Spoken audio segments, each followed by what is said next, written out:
მესამე მცნება. არა მოიღო სახელი უფლისა ღვთისა შენისა, ამაოსა ზედა. ამ ცნებით უფალი მოგვიწოდებს და გვასწავლის თუ როგორ უნდა ხდებოდეს ღვთის სახელის ხსენება. ყოველდღიურ ყოფით წვრილმანებზე საუბრისას ღვთის სახელის ხსენება, როდესაც არ არის ამის საჭიროება, მკრეხელობა და შეურაცხყოფაა უფლისა.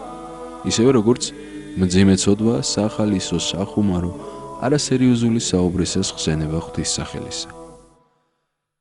ამ ცნების უკიდურესი დარღვევაა ღვთისგმობა, შეურაცხყოფა, დაფიცება.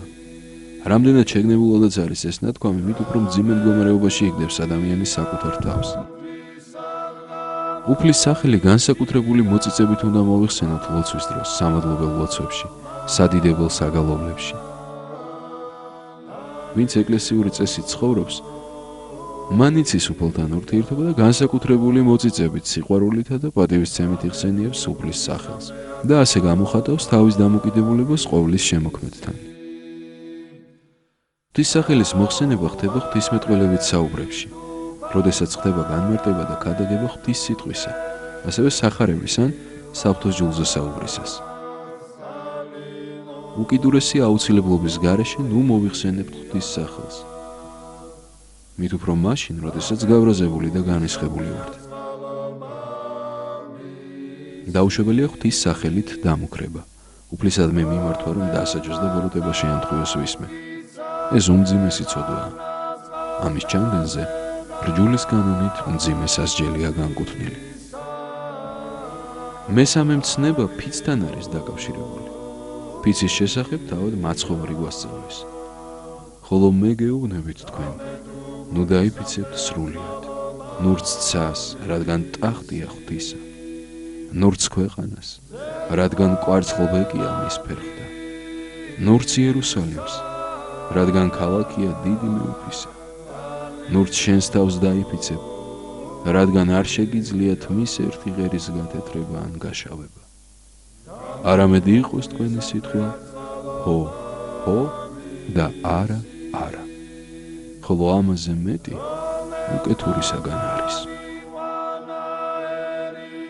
წმინდა ივანე ოქროპირი ამბობს, ვინც ცხოვრობს ისე, როგორც იესო ქრისტე ცხოვრობს, მას ყველა პატივს და მისგან ფიცს არ ითხოვა. ეს საშიში საქმეა.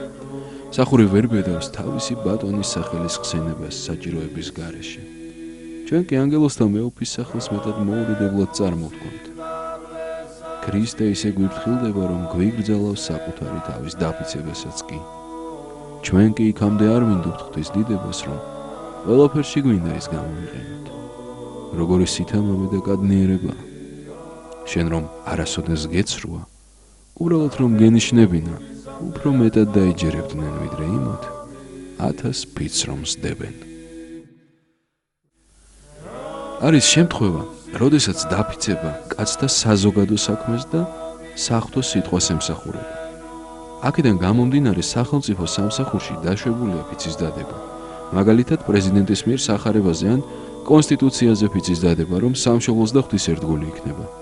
ასევე ჯარისკაცისა თუ სამოქალაქო პირის მიერ სასამართლოზე დადებული ფიცი. განსაკუთრებულ შემთხვევებში ღვთის წინაშე გამმართლებელთათვისაც კი არ იყო უცხო ფიცი. აი რას ამბობს ღირსი მამა წმინდა ეფრემასური თავის სიკვდილის წინააღმდეგში. მე ეფრემი ვკვდები და ვტოვ ვანდერც. ვფიცავ სინას მთაზე შეწყნარებულებსა და ქვეყნიდან მაუწყებლებს, რომ არ განუდგომილვარ ეკლესიას. ფიცი გამოიყენება მსოფლიო კრებებზე. მისი უფლება ეძლევა მართლმადიდებელ ქრისტიანებს მეტად მნიშვნელოვან და საჭირო შემთხვევებში, როცა ამას ითხოვს კანონიერი უფლება, როცა იგი უნდა წარმოითქვას კეთილგრძავალებითა და მტკიცერ რწმენით, რომ არ შეიცვალოს იგი. აუცილებელია მართებული დამოკიდებულება ღვთისა და ღვთის სახელისადმი. არ შეურაცხოთ მისი სახელი, რამე თუ მყისიერად ჩვენ შეურაცხყოფილნი გავხდებით.